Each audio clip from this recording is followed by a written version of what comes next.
wa mbeba maono. Tulijifunza jana kwenye semina.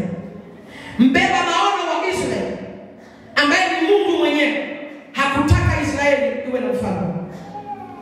Alitaka mfalme wa Israeli awe yeye. Haleluya. Tuliokuwa darasani jana mtanielewa vizuri zaidi. Kila kitu kinachoanzishwa duniani lazima kiwe na mbeba maono. Kila kinachoanzishwa lazima kiwe na mbeba maono. Yule mbeba maono ndiye anayejua hiki kitu kiendeje. Mafuta haya yaende vipi? Ni wote watafungua makanisa. Ni wote wataitwa wa Pentecost. Ni wote wataitwa wananena kwa lugha. Lakini kila kanisa lina maono yake. Tulipokuwa tunahamia hapa, narudia tena kwa faida ya ushauri wetu. Mungu alizungumza na mimi na sisi. Nikalileta kanisani. Kwamba Mungu amesema Shalom. Ni kweli kuna makanisa mengi Mbeya ya kirokole, ya kipentecost. Lakini Shalom msitembee kama mitembeo yao. Mna mtembeo wa kweli mtakao tembea nao. Kwa hiyo haijalishi wale wengine hawaendi kama sisi. Sisi hatuendi kama wao. Tutakwenda kama mbeba maono wa Shalom wanavyotaka twende.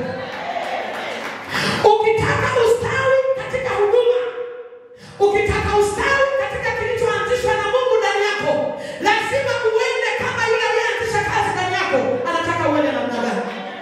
Kwenye kuitii sauti ya mbeba maono ndiko kuliko na mafuta yanayoendeleza maono. Mafuta ya kuendeleza maono hayako kwa yule ambaye hajaanzisha maono. Kila mwanzilishi wa taifa ndiye anayebeba mafuta ya taifa. Kila mwanzilishi wa kanisa ndiye anayebeba mafuta ya kanisa. Mtembeo tutakao tembea Shalom ni tofauti na mitembeo ya makanisa mengine. Mwendo tutakao kwenda Shalom ni tofauti na tutakao kwenda makanisa mengine. Ndio maana nilikwambia Jumapili iliyopita, nilikuwa nawaza kibinadamu, na hata wengine waliwaza na wakaniambia kwamba umefika muda wa Wakristo kuondoka kanisani, maana wakisikia ujenzi wanahamu. Niliporudi nyumbani Mungu alinikemea. Mungu alinikemea. Na nilikuja hapa nilifuta Jumapili. Mungu alinikemea kwamba kwa nini unawaza kwamba watu wataondoka kama makanisa mengine? Mtembeo wa kanisa la Shalom sio mtembeo wa kanisa mengine. Kuna makanisa ukitangaza ujenzi watu wanakimbia, lakini Shalom watu wataendelea kuongezeka, maana mtembeo wa Shalom ni tofauti na mitembeo mingine. Sema amen kama unanielewa. Haleluya, haleluya. Mtembeo wa kanisa la Jangwani alilotembea nalo Musa nilikuwa alipotangaza ujenzi, watu walienda kutoa na akiba walizoziweka. Walipofika kwa Musa wakamwaga, store ikajaa, hema likajaa, hakuna pa kuweka. Musa akasema jamani, rudini navyo, mahali pa kuweka havipo. Wanambembeleza Musa, tunataka tuviache vimjengee Bwana. Kwa mtembeo huo Shalom tutaenda katika jina la Yesu. Haleluya, haleluya. Sema Ahabu na Yehoshafat. Rudia tena, Ahabu na Yehoshafat. Sasa Israeli walikuja kukosea. Walitembea na Mungu toka wanatoka katika nchi ya Misri. Wanakwenda na Mungu. Wasomaji wa Biblia mnaelewa, walipokuwa jangwani, Mungu alipanda nguzo yao. Walikuwa wanaongoza na wingu ambalo lilikuwa linakaa kwenye hema ya kukutania.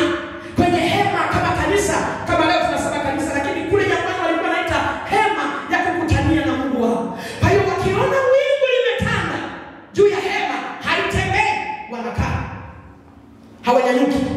Lakini wakienda asubuhi wanaamka wanachungulia, wanakuta lile wingu linatembea. Hawa watu na wenyewe kama walipika kisamvu, kama walipika maharage, kama walipika chochote, walikuwa wanatoa jungu, wanabeba, wanamwaga na kumwaga, wanaondoka. Maana lile wingu lilikuwa likienda likiondoka, lazima waondoke na lile wingu. Wakiamka wanakuta lile wingu limeacha hema liko hapa. Jamani, wingu limenyanyuka na sisi tunyanyuke. Na wao wananyanyuka, wanalifuata wingu. Ndiko kufanikiwa kwa wana wa Israeli kuliko. Amen. Biblia inasema kuna mahali wingu lilikaa mwezi mzima, walikaa mwezi mzima. Kuna mahali wingu lilikaa mwaka, walikaa mwaka. Kuna mahali wingu lilikaa masaa mawili. Lilipotua wakatua. Baada ya masaa mawili likaondoka, wakanyanyuka wakaondoka. Kumfuata mbeba maono na kile anachokitaka. Mungu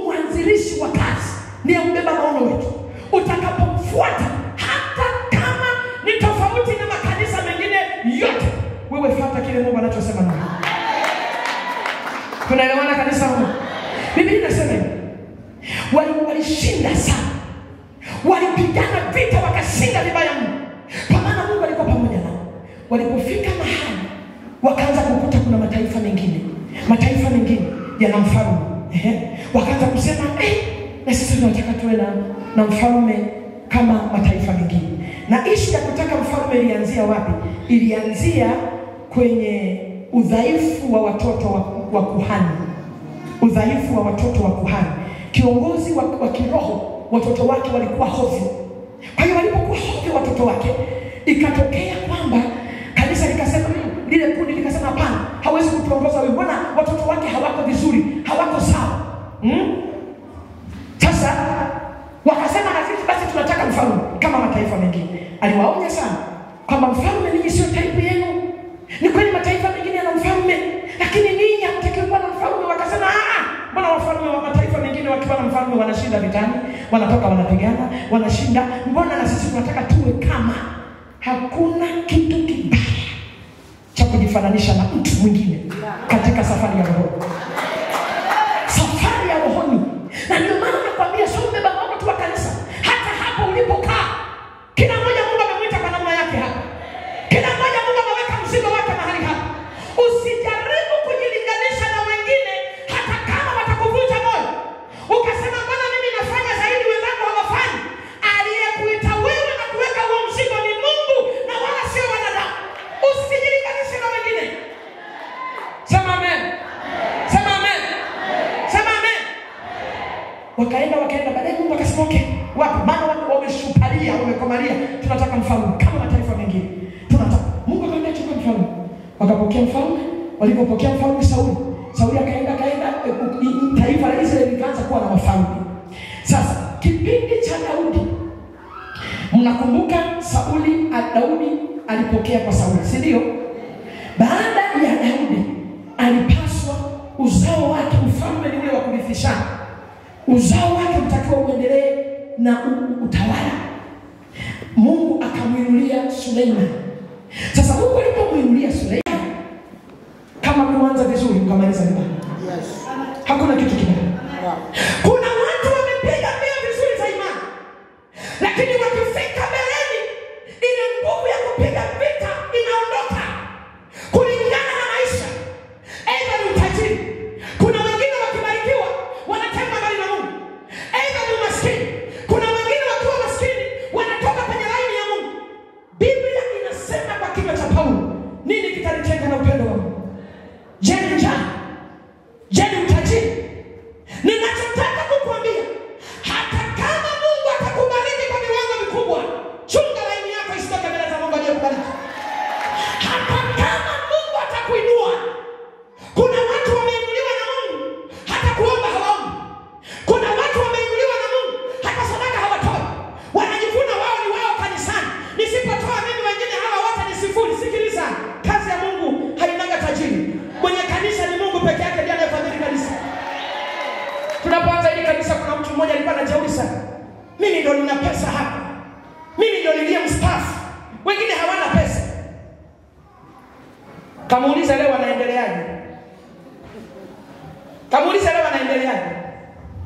Kazi ya Mungu hainaga mwenyewe. Usije ukajivuna hivi kwa sababu nimesoma. Mimi ndio msomi Shalom. Hatuli vyeti vyako vya elimu. Hatuli vyeti vyako vya diploma. Hatuli vyeti vyako. Ukiwa na hekima, chukua ile cheti chako, ifanyie kazi ya Mungu. Ile degree yako ipeleke kwa unyenyekevu kwenye kazi ya Mungu. Lakini sio kututishia.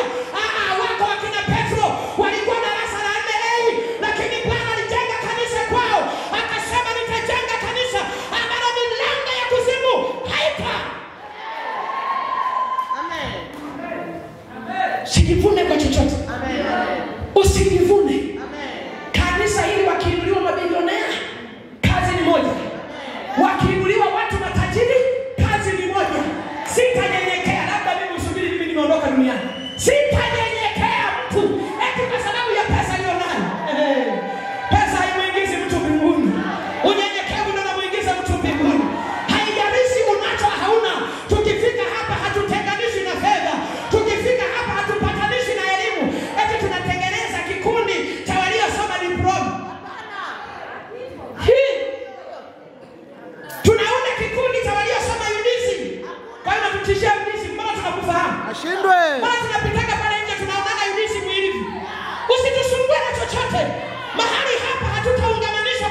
wako, kubali Mungu autumie ule ujuzi.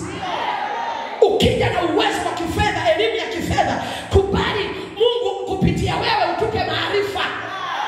Sio ujivune eti kwa sababu mimi. Hata Biblia inasema yeyote atakayejisifu asijisifu kwa lolote, ajisifu kwa sababu anajua mimi ya kuwa nipana na mapaji kwenye maisha. Hello. Bwana Yesu asifiwe. Kuna watu wametengwa na Mungu kwa ajili ya utajiri wao. Suleiman alipokuwa hana hela alikuwa mnyenyekevu kwa Mungu. Suleiman alipokuwa hana shilingi alikuwa mnyenyekevu kwa Mungu. Alipopata utajiri, amemiliki vyote vya kwake, ndipo akahama Levi. Akaanza kutembea kwenye mavumbi ambako Levi haitakiwi pite kule. Akaingia kule kwenye uharibifu. Kuna watu wanakengeuka. Sikiliza, tunaomba Mungu akuinue, lakini tunza utakatifu kwenye kuinuliwa kwako. Tusimame kwenye maisha. Acha heshima ya Mungu isimame kwenye maisha. Na Mungu anawatumia wanyenyekevu. Anasema huwainue kuinuliwa na Mungu kwenye unyenyekevu wako. Usikubali kiburi kikutenge na Mungu. Ukiwa na kiburi, hakuna mtu atakayekupiga. Ukiwa na jeuri, hakuna mtu atakayekupiga. Mungu ndiye atakayekupiga. Mungu ndiye anayekupiga. Ukijifanya una jeuri kwa ajili ya fedha ulionayo, sikiliza, tunalia tunagalagala usiku na mchana, Mungu atupe pesa. Tukipata pesa tumtumikie kwa hizo pesa tulizo nazo. Tumtumikie kwa hizo pesa. Tunasema tukisema nini? Najua pale ile pale hakuna tajiri kama mimi. Mimi mahali pale mimi na fedha kuliko, hakuna mwenye fedha kuliko mimi. Samia siri nikikujua. Usituondolee Mungu wetu. Amen. Usituondolee Mungu wetu. Usituondolee Mungu wetu. Mungu ashinde kuwabariki na wengine kwa sababu kuna mbegu isiyofaa. Mungu ashinde kuwabariki na wengine kwa sababu kuna mbegu isiyofaa. Mungu akikupa gari, lile gari liwe kwa ajili ya ufalme wake. Mungu akikupa pesa, ziwe pesa kwa ajili ya ufalme wake. Mungu akikupa elimu, elimu iwe kwa ajili ya ufalme wake. Mungu akikupa mifugo iwe kwa ajili ya ufalme wake.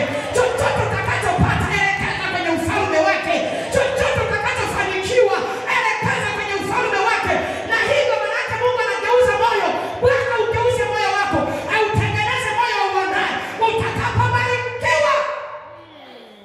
Mungu anamwambia Musa, waambie wana wa Israeli, mifugo yao itakapoongezeka, mashamba yao yatakapoongezeka, watakapojenga kwenye nyumba nzuri wakakaa, waonye wasije wakamsahau. Maana ndiye anayewapa nguvu ya kupata utajiri. Okay. Suleiman akaharibu kweli, dhulunda mishoyo, dhulunda kibaya, akaleta na miungu ambayo haikuwepo. Maana katika wanawake aliooa, Suleiman aliongoza duniani. Sidhani kama kuna mtu amevunja rekodi mpaka leo. Sidhani kama kuna mtu amevunja rekodi mpaka leo. Wanawake aliowatolea mahali 700. Sio 70, 700. Masuria 300. Maana jumla ya wanawake 1000. Mtu mmoja 1000.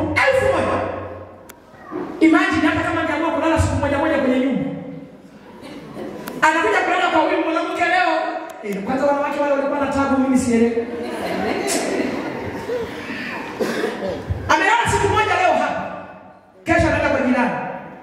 Utaisha mwaka una 365.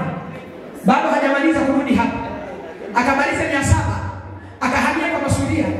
Anakuja kurudi huku kama mwanamke yule alipata ujauzito, kitoto kina miaka 4. Fanya mchezo ni miaka 4. Na bila mwanamke nikaleta miungu. Mwenye kuabudu mti akaja naye, mwenye kuabudu nyoka akaja naye, mwenye kuabudu farasi akaja naye. Kwa hiyo kija hapa huyu Suleiman ataangukia kwa naye abudu ng'ombe, na yeye lazima abudu ng'ombe. Akiangukia kwa naye abudu nyoka, na yeye lazima abudu nyoka. Akiangukia kwa naye abudu kitu gani, na yeye atabudu. Mungu likawa chukizo kubwa. Mungu wake ni yule aliyesema usiwe na miungu mingine. Sasa chukizo likawa kubwa. Mungu akasema nitakupiga na nitaugawa ufalme wako. Ufalme wako utagawanyika, lakini sitaugawa kwako. Hebu ona Mungu anaposhika agano. Hebu ona Mungu anaposhika agano. Akasema hivi, niliagana na baba yako Daudi agano la ufalme ufalme wake, kiti chake kisikose, uzao wake asikose kutawala kwenye kiti chake. Sasa kwa sababu wewe ndio wa kwanza unayetawala, ametoka Daudi, wewe ndio umekuja karibu, sitakupiga wewe, nitapiga uzao wako, ili isije ikaonekana nimemsaliti Daudi. Nitapiga kwenye uzao wako, ufalme utaugawanya. Sasa alipokwenda Suleiman akafa, wakazaliwa watoto wengine na anatakiwa kutawala. Sasa alipokwenda kutawala pale, ndipo sasa anakutana na kijana mmoja. Haya majina yananichanganya sana. Kuna Yeroboamu na Rehoboamu. Haleluya. Haleluya. Sasa mmoja ndiye mtoto wa mfalme. Nimesema leo nakupeleka kibiblia. Alipokaa kutawala baada ya baba yake kufa, kawaida mfalme anakuwa na washauri kama alivyo rais leo ana washauri. Sasa wakaenda washauri, wakamwambia mfalme, tumekubali tutawala, lakini tunachokuomba legeza kamba alizotufunga baba yako. Baba yako alitutesa sana, maana alipotoka kwenye mstari wa kimungu, hata huruma ya Mungu ilitoka ndani yake. Kuwahurumia watu kulitoka ndani, akaanza kuwatesa watu. Sasa wanasema legeza ili tukutumikie. Rudi kwenye mstari wa baba yako Daudi ili tukutumikie. Akasema nitawapa kesho jibu.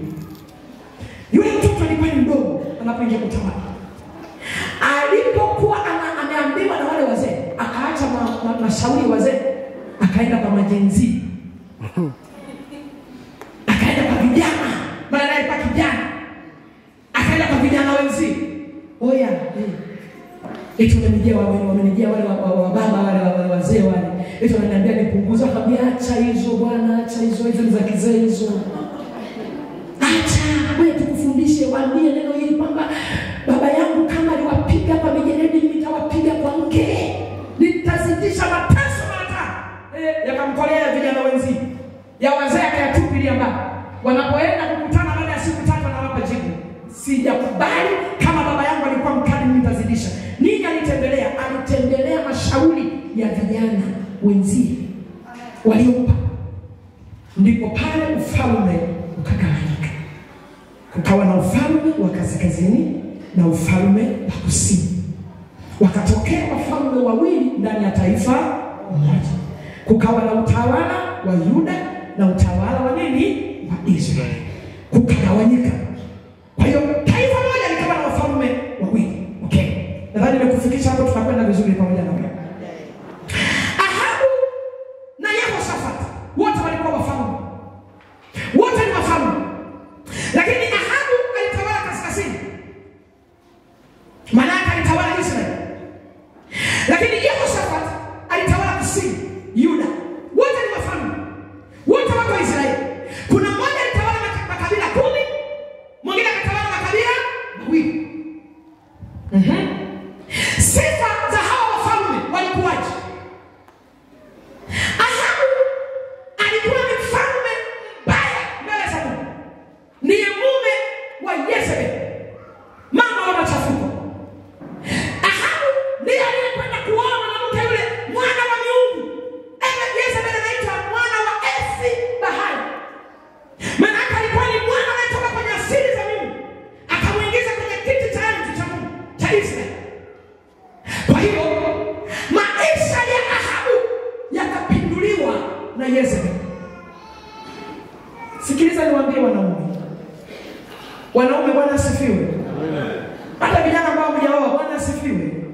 Bwana asifiwe vijana. Bwana mnitiki. Bwana asifiwe sana. Iko hatari kuoa mwanamke asiyekuwa wa njia yako. Iko hatari kuoa mwanamke asiyeenda unakoenda. Iko hatari kuoa mwanamke asiyeabudu unachokiabudu.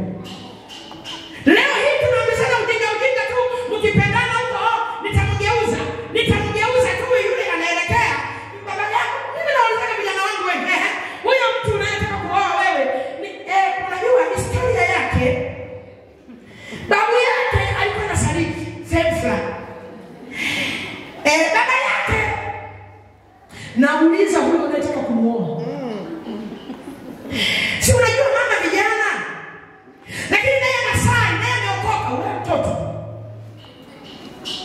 Usinipambie maneno kama umeokoka. Mimi nitakufundisha ndoa hapa. Mchezo utakaokwenda kucheza huko, ile singeli mimi siku. Singeli utakaokwenda kuruka mimi siku.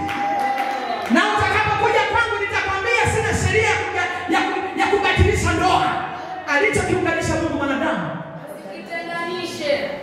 Nenda mahakamani. Usidhani kuoa mwanamke mwenye miungu ukamta mgeuza. Ndani ya mwanamke kuna nguvu, usipime wewe. Achana na maneno ya Paulo. Paulo watu wengi wamemsikia mwanamke ni chombo dhaifu. Mwanamke hakunaga mwanamke chombo dhaifu. Hakunaga mwanamke chombo dhaifu. Nasema hakunaga mwanamke chombo dhaifu. Nguvu iliyoko kwa mwanamke usipime. Ndio. Mwanamke akitaka utajirika utatajirika. Mwanamke akitaka kukufilisa na kufilisa. Mwanamke akitaka uvae boxer kichwani na utalivaa. Fanya mchezo ni. Mwanamke akitaka utembee barabarani sana utahesabu. Na mwanamke akitaka kukuosha utapendeza. Haijalishi hujasoma utakuwa kama una elimu. Haijalishi ya kwamba kwenu hakueleweki. Mwanamke akitaka kukuinua atakuinua tu. Heshima utaipata kila pande. Lakini mwanamke asiyefaa usifanye mchezo. Watu wameacha upasta, wamevua na kola, wameziweka kule. Mcheza kuvuruga na mwanamke wewe. Mungu amekupa mwanamke anayekusikiliza. Unajua wewe mwanamke mimi si. Kuna watu kiwatazama na wahurumia. Kuna watu kiwatazama na wahurumia. Tunza mke wako anayekuheshimu. Tunza mke wako anayekuheshimu. Tunza mwanamke anayekuheshimu. Anayesema na wako ukasema akakusikia. Heshimu sana. Akiamua kukuvuruga wewe ni sekunde moja. Ni sekunde utavurugika. Bwana Yesu asifiwe.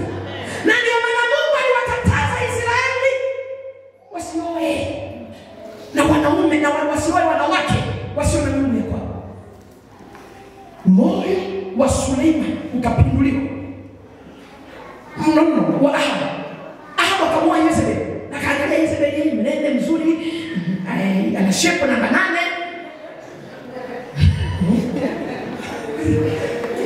Vijana wangu namba 8 zinauzwa madukani siku hizi. Usiangalie ile shepu la kwenye sketi lile. Usiangalie shepu la kwenye sketi lile na kwenye gauni.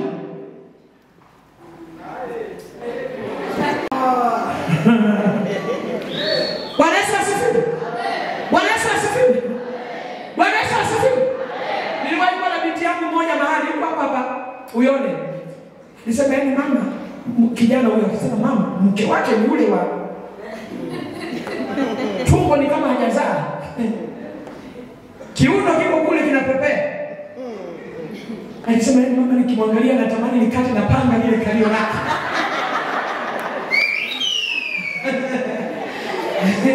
Yani mama natamani nikate na panga lile kalio lake. Si ndio hilo lilikuvuta.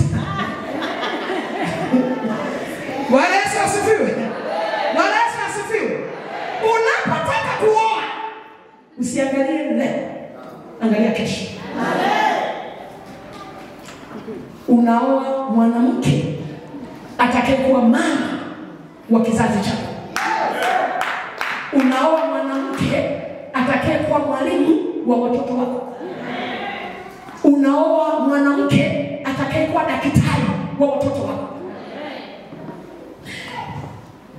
Sijui kwa nini naenda huko. Lakini niseme bwana, kabla hujaoa na kuolewa, chunguza vitu vya rohoni vimekaje. Chunguza vitu vya rohoni vimekaje. Kuna wengine wanataka kumwoa, anajigeuza siku mbili, anasema shalom, anakuja nimeokoka. Mimi na mwana praise, nilikotoka na mimi ni mwana praise. Shika maiki na shangaa maiki yenyewe. Kumbe kuna kijana wangu anamwinda huko ndani.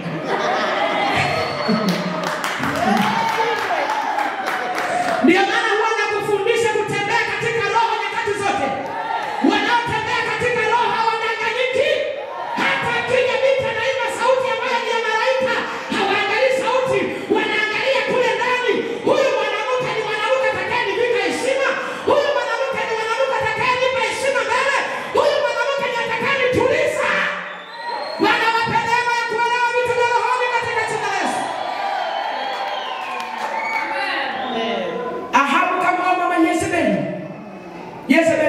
kiti, moyo wa Ahabu ukabenuka juu chini juu. Mwanamke wa machukizo balaa alikuwa anachinjia madhabahuni yule mwanamke. Siku moja alikwenda mahali alichinja manabii zaidi ya 85 madhabahuni. Chinja wote akamaliza. Hapo Mungu akamletea mbadala wake unaitwa nani? Elia. Anashuka Elia ndipo wakapambana na Elia. Nguvu ya Elia, msikilizeni nimwambie, nimesikia wanawapeleka kibiblia. Nani anayemjua mama yake wa Elia? Nani anayemjua baba yake wa Elia? Elia ilikuwa ni roho iliyotoka mbinguni, iliyovaa mwili kupambana na machukizo ya Jezebeli. Iliyovaa, na ndio maana hata kufa hakuonja mauti. Haikuonja mauti. Elia hakuwa na baba wala mama. Kasome katika Biblia, utamwona baba yake Elia wala mama yake. Utasikia tu Elia akatokea kinabii mmoja, Elia mtishi. Lakini angalia, fuatilia, huwezi ona. Maana ile roho ya Jezebeli haikupasa ipambane na mwanadamu mwenye nyama. Ilipasa ipambane na jitu litokalo mbinguni. Na ndio maana alipokuwa manabii na lenyewe likaja likachinja manabii 850. Walipomalizika wakachinja, liliagiza moto na vingine vyote vikaenda. Nini? Kwa sababu ilikuwa ni roho ya hatari. Roho ya hatari, alafu anaishi nayo mtu chumba kimoja. Mwanamke Yezebeli na kufundisha Yehoshafati na Ahabu. Mwanamke Yezebeli siku moja alikwenda kwenye nyumba yao, ilikuwa karibu na shamba. Jina linanichomoka. Naboth. Asante. Ilikuwa karibu na shamba la Naboth. Naboth ni Yezreeli. Ilikuwa ni shamba la urithi, amerithishwa na baba yake. Naye mwanaume, kwa sababu akili zimekamatwa na miungu, wanaume unaotembea na wanawake wenye miungu, akili zenu ndio zinakamatwa kwanza. Mwanamke au mwanaume anayeshiriki tendo la ndoa na mwanaume mwenye miungu, kinachochezeshwa ni akili. Funga akili. Ukiachiwa akili, maana ile miungu inajua. Ukiachiwa akili utajua kuamua, utajua kusimama. Lakini inafunga akili. Ikifunga akili ushinde maamuzi. Unakuta mtu alikuwa mzuri, sasa hivi kwa kama yezezeta tu. Mwanamke akisema, "Sasa hivi nyanyuka." Haya mama. Sasa hivi hapa uliponyanyuka nenda mahali fulani. Haya, sawa, nikafanya nini? Hana ufahamu. Wazazi wanabaki kulia tu, mwanangu alikuwa kama zezeta. Ameshiriki na miungu. Kazi ya miungu inafunga ufahamu. Ikishafunga ufahamu, ufanye chochote unachoambiwa na ile miungu. Hatuna elimu hapo wala ufahamu. Ni roho Mungu aingilie kati afungue ufahamu wako. Bwana Yesu asifiwe sana.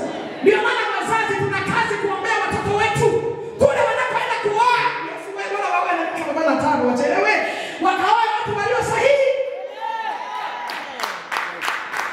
Ile teso bila mama na baba. Cheza kijana wako aliyekuwa na nguvu ya kumwamini. Ameweka kwenye 18 na mwanamke. Unamfanyaje?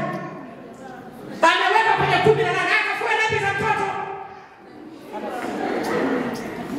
Haya sasa hivi baba kipato nenda kapeleke kwa mama Mungu, usipande gari, hatuna hela, usipande gari.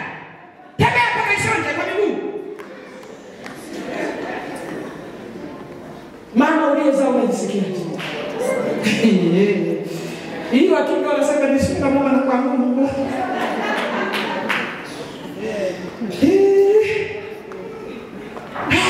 Ndio unasikia mama mko na mbana na mkamwana. No.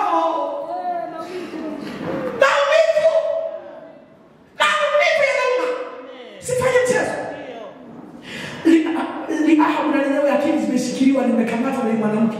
Nikafika jioni, nimeenda kwa Naboth. Naboth, nipe hapa niwage na lima mimi. Hebu ona, mtu mfalme wa nchi anaenda kunyang'anya shamba mtu ambaye hana uwezo. Naomba shamba niwage na lima mboga. Naboth akasema, "Mpendo, hii shamba ningekuwa langu ningekupa.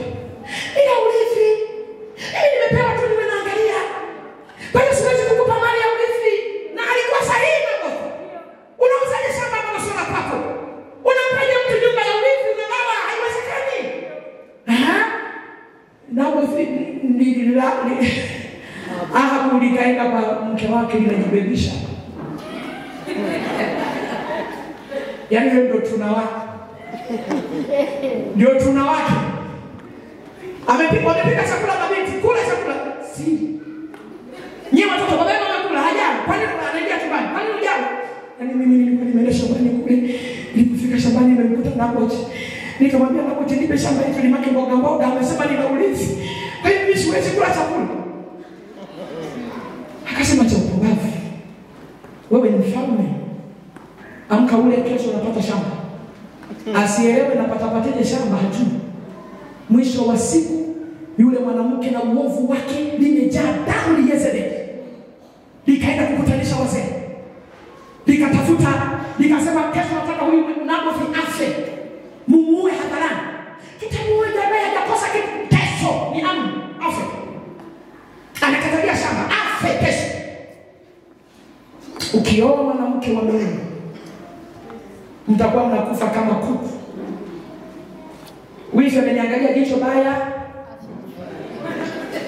Shemeji yule ndio kwa anatembea vile nimemwomba chakula hajanipa. Mama mkwe yule umeshaka kupoza kumeshuka mama nini stroke. Kumba bwana na mdomo ndogo pindisha mdomo.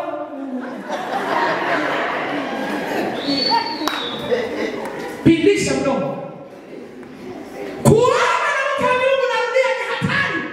Maana vita vyake hapigani mwenyewe. Akishinda na ipasia Mungu yake ndio anapigana na wewe. Yezebeli akamwambia Samueli, "Oa." Nabothi haelewi hili na lile wakamwita. Na wale wazee sasa, amri imetoka kwa mama. Amri imetoka kwa mama. Kwa mama wetu. Tutafanyaje jamani? Tumsingizie. Tuseme kwamba amemtukana Mungu na mfalme. Wakaita watu miubele. Jamani watu wakatoka. Nini? Nabothi ametukana Mungu. Nabothi wa watu. Wapi ametukana Mungu jamani? Wametukana Mungu. Wakainua mabarazuri wawili, watu wakalipa hela, watu wajinga wanopa. Famili hela kuliko uhai wa mtu. Sikiliza mpendwa, simamia haki. Usithamini pesa kuliko uhai wa mtu. Usithamini. Ni kweli huyu mtu anaweza asikujibu leo, lakini machozi yake hayatadondoka bure. Machozi anayolia hayatadondoka bure. Inawezekana hana mahali pa kusemea, hana mahali pa kupeleka. Wewe umemzidi, lakini lile chozi liko siku litajibu. Tena linaweza lisijibu kwako, likajibu kwa uzao. Na ndio maana tuna kazi ya kuomba rehema kwa ajili ya dhambi walizofanya na baba zetu. Wanatembea, kuna watu hapa tunatembea kwenye machozi ya baba zetu. Tunatembea kwenye machozi ya mama zetu. Walimaliza watu kule. Tunatembea kwenye ile laumu. Kama maombolezo wanaposema, baba zetu walitenda dhambi nao hawako. Nasi tumeyachukua maovu yao. Unaomba unakuta kuna mambo yamesimama kwenye familia yako. Mwambie Mungu, niambie, kwa nini mabaya haya hayatoki? Kwa nini naomba hayatoki? Yamkini mama yako na baba yako aliwaliza watu. Yale machozi ukasikia mtu, mimi namshitakia Mungu. Mungu anajua. Usidhani Mungu hajui.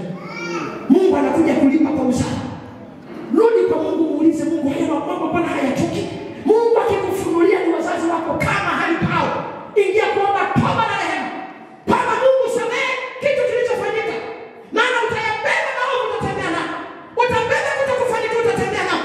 Utabeba umaskini utatembea nao. Nini watu waliofanya mabaya? Haleluya. Amen. Nabothi akashambulia. Wakaua. Piga mawe. Hana kosa. Hajatukana Mungu, hajatukana mfalme.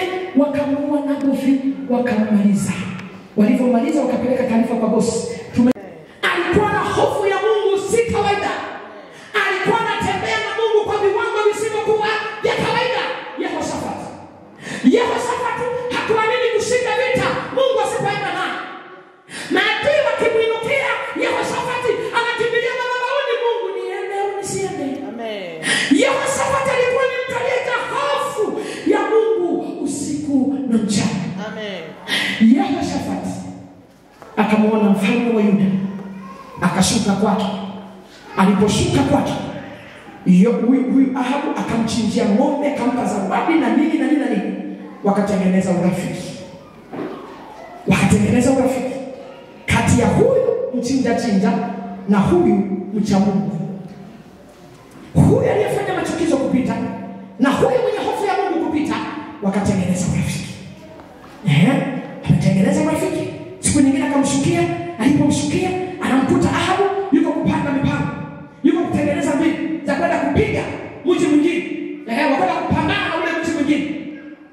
Alipomsalimia akamwambia, bwana, ninaenda kupiga mtu unaoitwa Lamoth Gilead.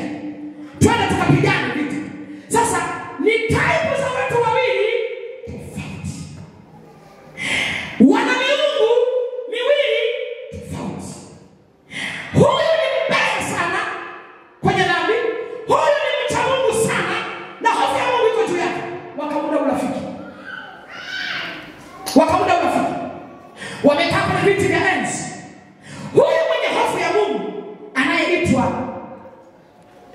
Yehoshafati akamwambia mfalme, unataka tukapigane? Unashuka na mimi ushuke? Akasema mimi na mimi nitashuka, maana tumekubali kuwa rafiki na wewe. Watu wangu ni kama watu wako na mimi ni kama wewe. Lakini sasa tafuta na nabii amezoea kwake. Umewahi kuona katoto kanaenda kwa watu wapagani?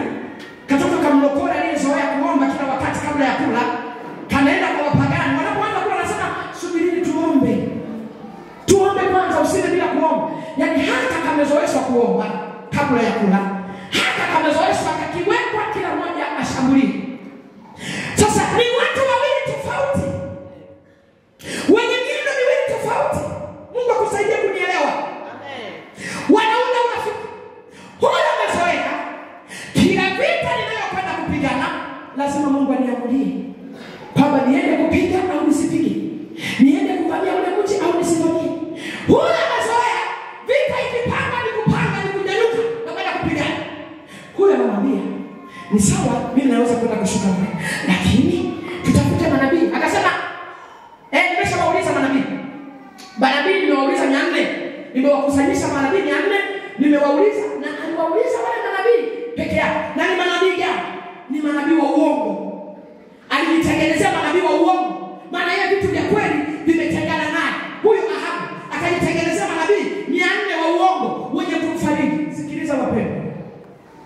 Ni heri uwe na rafiki mmoja kuliko kujitengenezea kundi la marafiki wasiokuambia ukweli kwenye maisha. Amen. Narudia tena. Heri uwe na rafiki mmoja mwenye kuambia ukweli kwamba Agneta hapo umekosea. Amen. Hii njia unayoenda si. Amen. Kuliko kuwa na machawa 400. Kile ukimwambia bosi. Kila hauna baya bosi, hauna baya.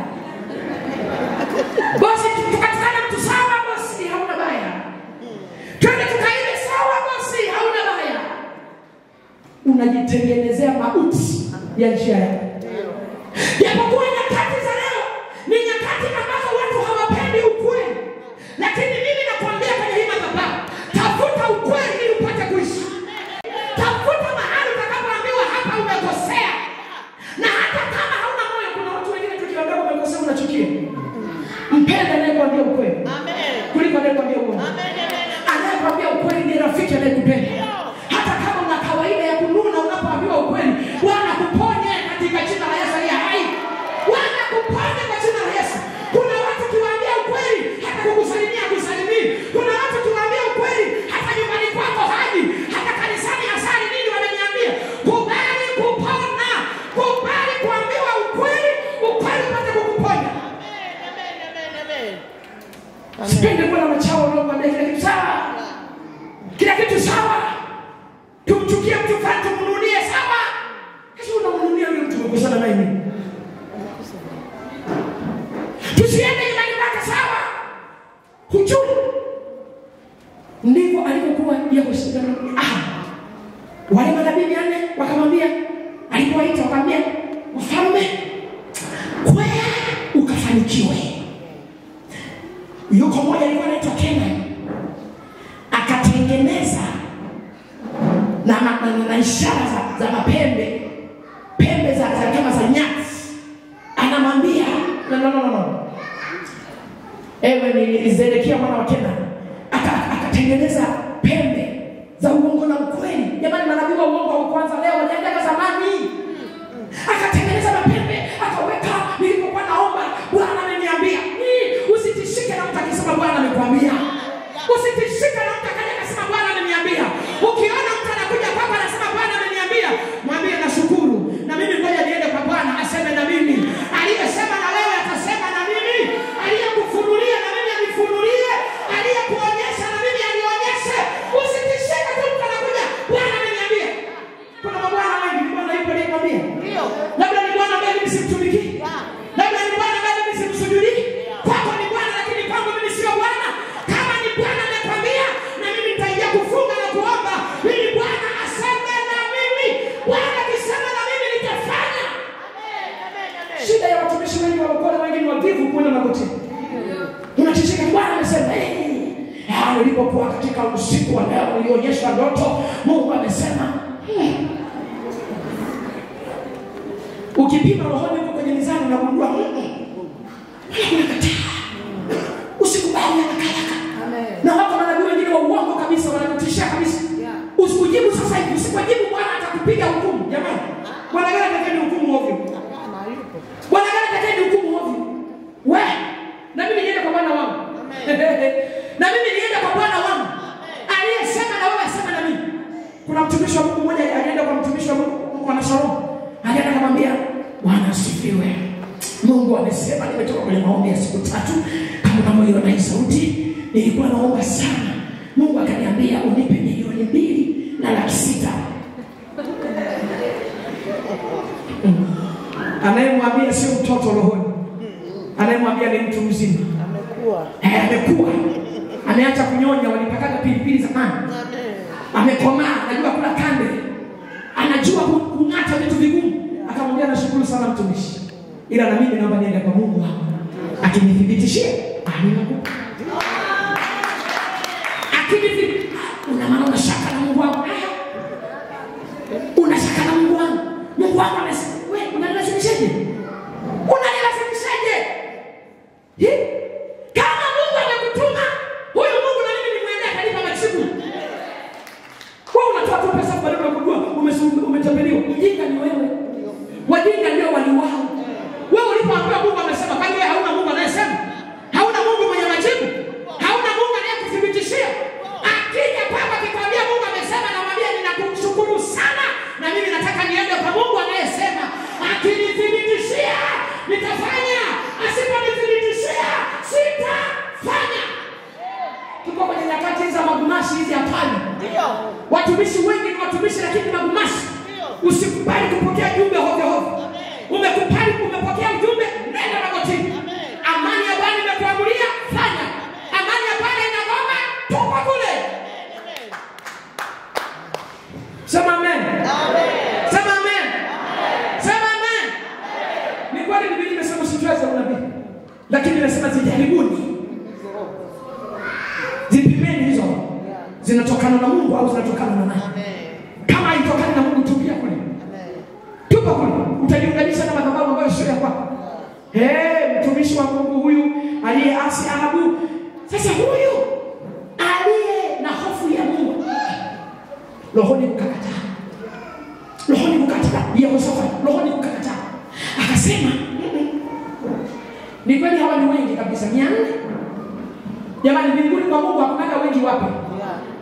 Hakunaga wengi wapi? Amen. Sema kwa Mungu hakuna wengi wapi? Hakuna wengi wapi? Haleluya. Wanaweza kuwa wengi wote wamepotoka. Akasema hata kama 400 wote wamekubaliana, hakuna nabii mwingine yeyote ambaye hakujampatia taarifa hii. Kama yuko nabii mwingine, hebu mlete na yeye tumsikilize. Kwa nini alisema vile? Rohoni mligoma. Roho Mtakatifu alisema hao manabii 400 ni kweli ni wengi, wamesema lugha moja, lakini sijawatuma. Tafuta nabii mwingine.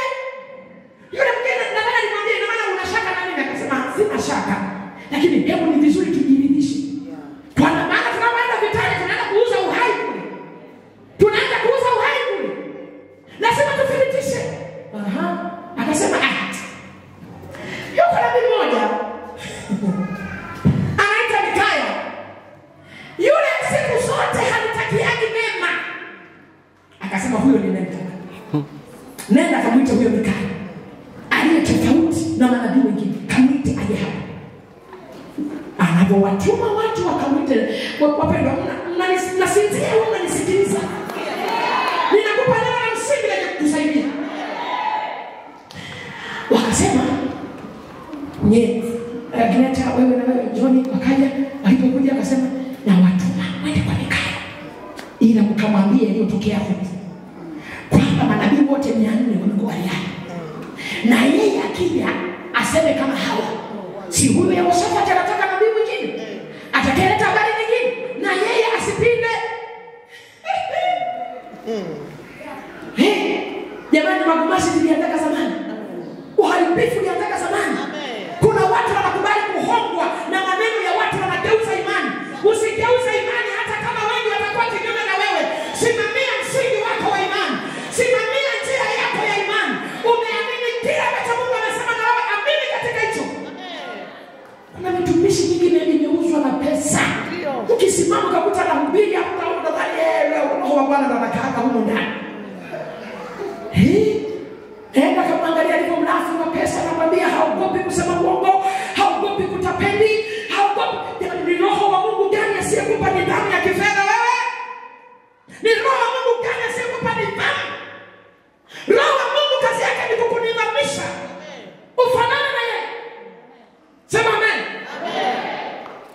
Wakaenda kwa Mikaya, wakamkuta Mikaya. Mikaya, tuna shida, tumetumwa na mfalme. Umetumwa na mfalme nini? Kule wako wafalme wawili, tunaenda na Mosi gani kupigana. Sasa wengine 400 wote walimtabiria amani mfalme. Na wewe usiende kinyume nao. Na wewe kumtabiria amani mfalme. Kwa sababu wale wengine wote wamemtabiria amani. Na wewe ukamtabiria. Akasema okay, sawa. Haina shida. Twende. Wakafika kwa mfalme. Maana alisema neno atakalo niambia Bwana ndilo nitakalosema. Wakasema kitu tumetumwa kukuonya. Wale wote 400 wamekubaliana na wewe usikengeuke. Alipofika pale akasimama mbele ya mfalme. Mfalme akauliza, wewe wenzako wote wametutabiria, wewe unasemaje? Naye akasema, kwa ya mfalme wewe ukafanikiwa. Yaani nenda kuna amani kwako. Huyu Ahabu kilikuwa ni kitu kigeni kwa Ahabu kusikiliza neno la kukwea kufanikiwa kutoka kwa Mikaya. Maana Mikaya alikuwa anakosoa utawala wa Ahabu vibaya mno. Sasa huyu leo hii ameanzaje? Akamwambia nikuapushe mara ngapi? Useme na mimi ukweli hilo neno. Kama kweli Mungu wako amesema ni kweli nikafanikiwa. Akasema si umetaka nikwambie hivyo? Si ndivyo ulivyotaka nikwambie? Wewe umetuma watu kule kuniambia kwamba wote wametabiri hivi. Na nimefika hapo na niambia wote wametabiri hivi. Sasa nikwambie nini? Kwea. Kafanikiwa. Nikuapishe mara ngapi? Akasema usiniapishe. Sikiliza ujumbe wa Bwana. Sikiliza neno la Mungu ninalokuambia. Na aliwaona Israeli wametawanyika kama kondoo wasiokuwa na mchungaji. Maana wamepigwa hata mchungaji amekufa. Wamepigwa wamesakata. Anasema unaona hiyo mshukuru. Si nilimwambia kwamba huyo mtakia nini? Siku za unaona alijifanya hapa kusema yeye ukafanikiwa. Kumbe ni yongo hii. Yehoshafati akashindwa kuendelea. Nisikilize mtu Mungu. Akashindwa kuendelea kutii na yeye kile kitu akamezwa na urafiki.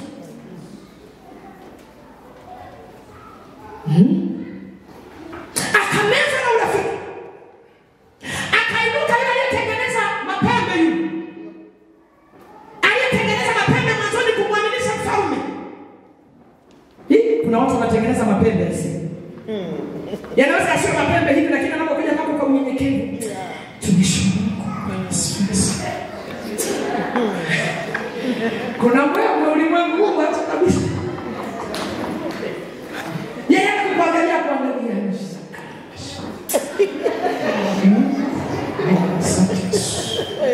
Mapembe. Ni mapembe ya kukuaminisha ya kwamba amejaa roho.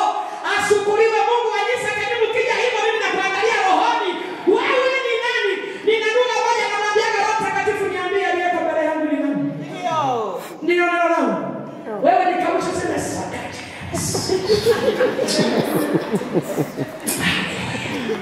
Nilipokuwa katika maombi ya siku 7 kavu. Yaani funga hata 18 kavu. Funga hata 70 kavu. Kwa nani asiyejua hata mapepo yanafunga? Nani asiyejua hata wachawi wanafunga? Nani asiyejua hata wanaotaka kumuua Paulo wanafunga? Walipotaka kumuua Paulo walipotaka kufunga na kutokula wala kunywa mpaka wameua Paulo, mpaka wameua kusudi la Mungu.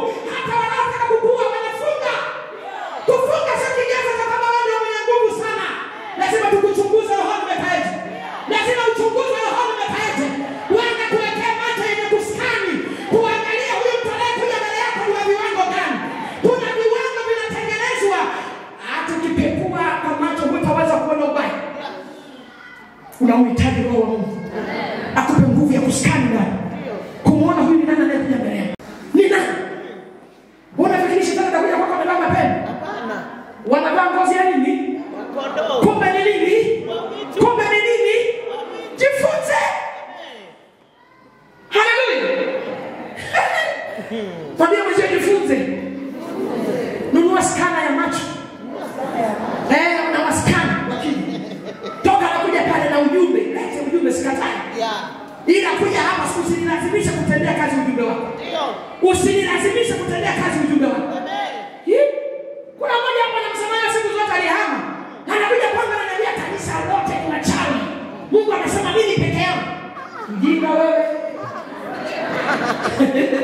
Mjinga wewe.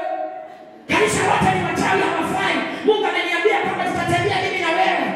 Magauni tuliyosona yanafanana wewe. Kuna magauni yanafanana wanatengeneza chini. Amen. Ndio maana sala ziko.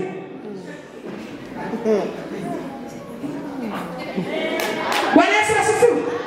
Bwana Yesu asifiwe. Bwana Yesu asifiwe. Tupo nyakati mbovu. Hapo sana anatoa ujumbe wa kweli. Alienda alimzaba na kofi pwa. Roho Mungu alitokeje pango akaingia pako. Jeuri ya yule anayetengeneza mapendo. Anampiga nabii wa kweli. Anasema wewe, Roho wa Bwana alitokeje pango akaingia kusema na wewe. Kila mtu ana roho wake. Sitendei kazi roho wako. Kama wewe alikwambia piga Mikaya wa watu, piga nabii wa kweli wa kweli, wakaenda kule kumpiga, wakasema mfungeni gerezani, funga gerezani, mpatieni maji ya tabu, mpatieni chakula cha tabu. Eti kwa nini amemtabiria ukweli mfalme? Piga mtesa.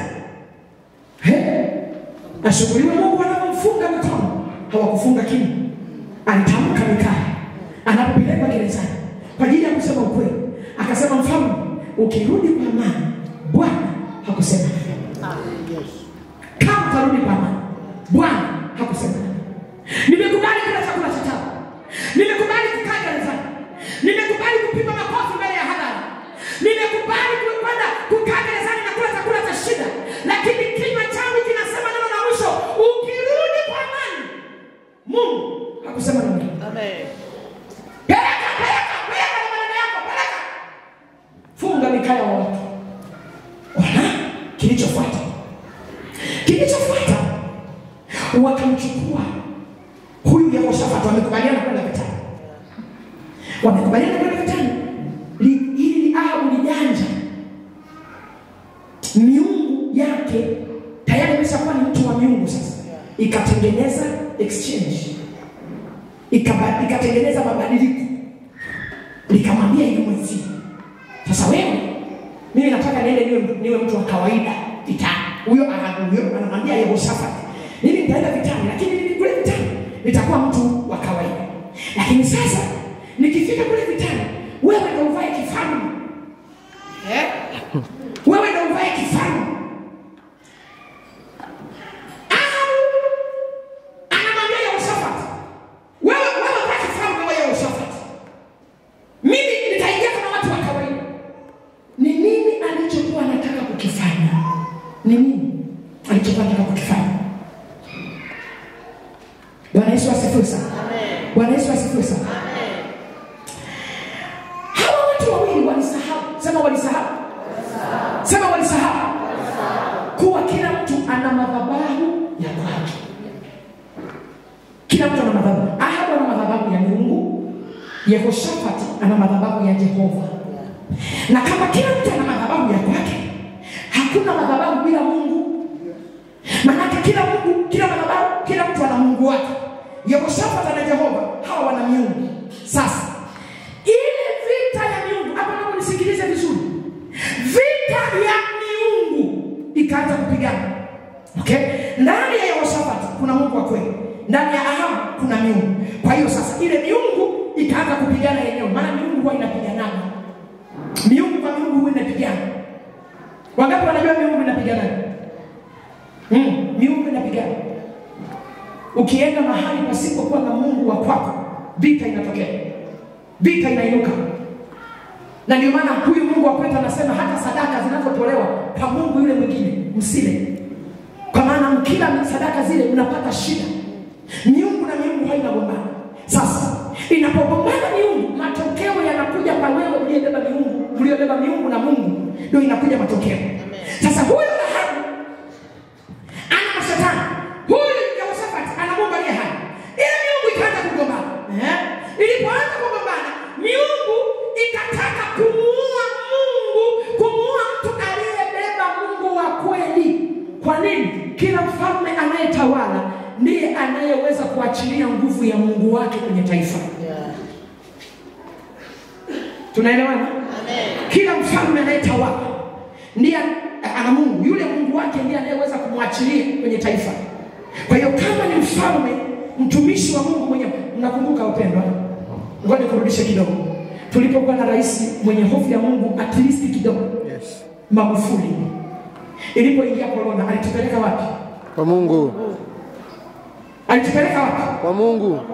Akasema tufanye. Tuombe. Siku ile nilipokuwa nasikia tukiwa kwenye runinga anatangaza kiwa Ikulu, nywele zangu zilisisimuka sana. Akasoma lile neno la kila ikiwa watu wangu walioitwa kwa jina la Mungu wakaja kwangu wakanyenyekeza, nitasikia kutoka mbinguni. Kwa hiyo akasema Wakristo watafunga siku 3 na watu wengine watafunga na wao, lakini tutakapofunga tunamtaka Mungu. Aliposimama kuonyesha Mungu kwa njia ya Biblia, manake alimleta Mungu wa Kikristo kwenye taifa. Alileta Mungu wa Biblia kwenye taifa. Na ndio maana alisimama kusema kupitia Biblia kwamba huyu Mungu ndiye atakayesimama. Mungu alishinda hakushinda? Alishinda. Mungu alishinda hakushinda? Alishinda. Mungu alishinda hakushinda? Alishinda. Mataifa yenye nguvu yalikufa na ugonjwa wa corona, lakini Tanzania tulikuwa tunatoka tunarudi, tunauza nyanya tunarudi, tunaugua vikohozi lakini tunapona, yanakuja mafua lakini tunapona. Hata sasa likawa taifa la kipekee. Sema amani kama unanielewa. Sema amani kama unanielewa. Walitabiri kutoka huko alipokataa kama mimi siweki. Lockdown. Siweki. Lockdown siweki. Wakasema Tanzania ni zoga itaokotwa. Iliokotwa pao, Tanzania tukokota ni zoga. Na waliokufa wachache ni wale wenye hofu. Lakini waliokuwa mashujaa walitoka barabarani. Kwa sababu neno la mfalme ndio neno la Tanzania. Neno la mtawala ndio neno la Tanzania. Aliposema tuende kwa jina la Bwana, tukatoka kwa jina la Bwana, tukaenda kutawala. Sema amen. Sasa mfalme Yehoshafati alikuwa na Mungu wa kweli. Alipotaka ametawala Yuda, yule Mungu wa miungu akataka kumuua Yehoshafati mwenye Mungu wa kweli katika Yuda, ili Mungu wa kweli asitajwe. Kwa sababu alipokuwa nakufa mfalme mwenye Mungu wa kweli, aliweza kutawala mfalme asiye na Mungu wa kweli. Akalipeleka taifa kwenye maovu, akalipeleka taifa kwenye kuabudu miungu mingine. Kwa hiyo nguvu ya mfalme ndio ilipa nguvu ya watu wake. Alipoona wanatenda dhambi akasema hatutakula wala kunywa, twende magotini. Vunjeni madhabahu zote, Mungu ndiye Bwana peke yake. Sasa ile vita, ile miungu ikamsemesha Ahabu kwamba mvalishe huyo mavazi ya kifalme. Halafu ile miungu ikaenda kuambia maadui wale waliokuja wale watu wa Lamu Figerati kwamba ninyi msimulenge yeyote, lenga mfalme. Tunaelewana? Amen. Sijui lugha nyingine. Narudia kwa mara mwisho kwa faida ya watu wazito kuelewa. Miungu ilijua Yehoshafati akifa, Mungu wa kweli hata kuwepo Yuda. Maana anaweza katawala mfalme mwingine asiye na Mungu wa kweli. Kwa hiyo ile miungu ikampa mbinu Ahabu kwamba mbinu utakayokwenda kupigana, mvalishe mavazi ya vita ya kifalme Yehoshafati. Ile miungu ikaenda kwa mfalme wale wanaofikiria waliokuwa wanapigana nao kwamba msimulenge mtu mwingine, lenga mfalme. Kumbuka huyu aliyevalisha mavazi ya kifalme ni yule aliyeenda kusaidia tu. Mwenye vita yake ndio huyu amevaa kawaida. Sikiliza. Chunga unaambatana na nani? Chunga unaambatana na nani? Usidhani ili mradi ni mfalme na wewe ni mfalme mtaifa lugha moja. Kwa sababu yeye ni msafwa na mimi ni msafwa. Kwa sababu yeye ni mkinga na mimi ni mkinga. Hujui kilichoko ndani yake. Hujui madhabahu iliyoko ndani yake. Hujui anachokiabudu yule ni kitu gani. Usiseme kwa sababu mimi ni mhubiri na mimi niende na mhubiri mwenzio. Hujui agano la mhubiri wewe ni tofauti na agano la mhubiri huyu. Watu wengi wameua vitu vyao vya ndani, sio kiroho tu, hata biashara. Unaambatana na nani kwenye biashara? Ili biashara yako ni style, lazima uendane na yule mtu wa style ya kwako. Yule mtu ambaye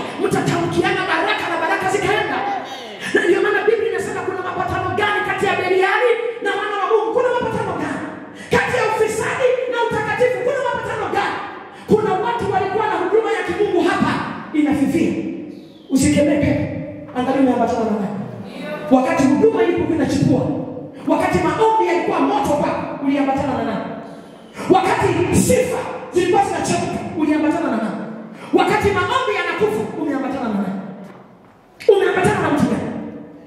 Jifunze unaambatana na nani?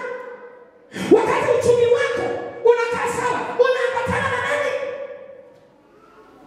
Wakati uchumi wako unakaa hovyo, umeambatana na nani? Watu wengi wamekufa kwa sababu ya kuambatana. Kuambatana unashare. Energy yako inaenda kwa mwingine. Nguvu yako inaenda kwa mwingine. Ujuzi wako unaenda kwa mwingine. Akili yako inaenda kwa mwingine. Umeambatana na nani? Rafiki yako ni nani? Mnayepelekana kwenye viwango vikubwa ni nani? Ni Yehoshafati au ni Ahabu? Biblia inasema wale wanaambiwa mlenge nani? Mfalme. Na mfalme anasema vae nani vazi? Yehoshafati. Walipofika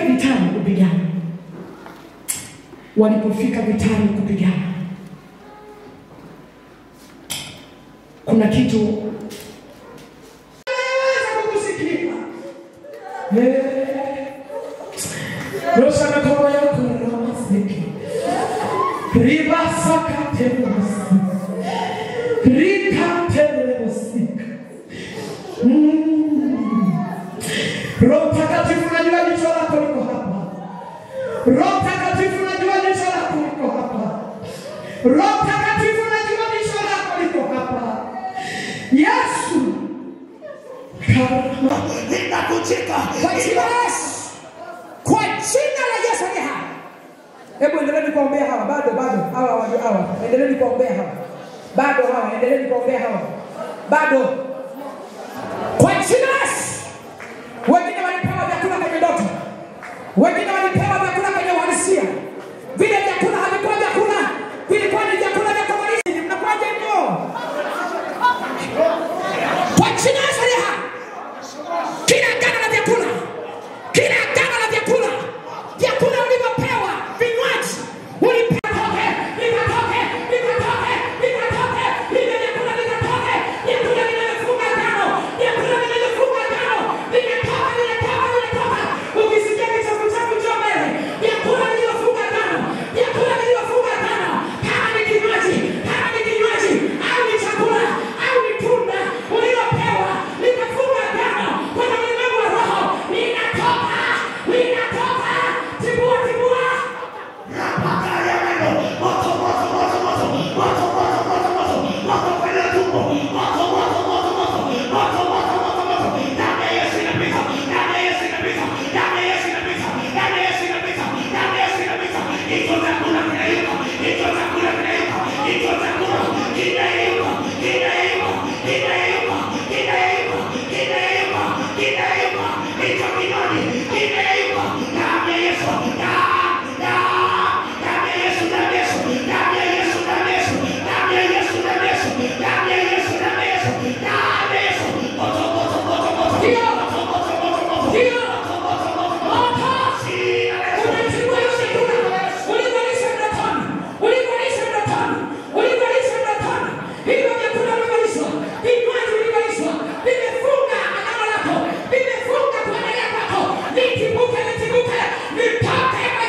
Ule moto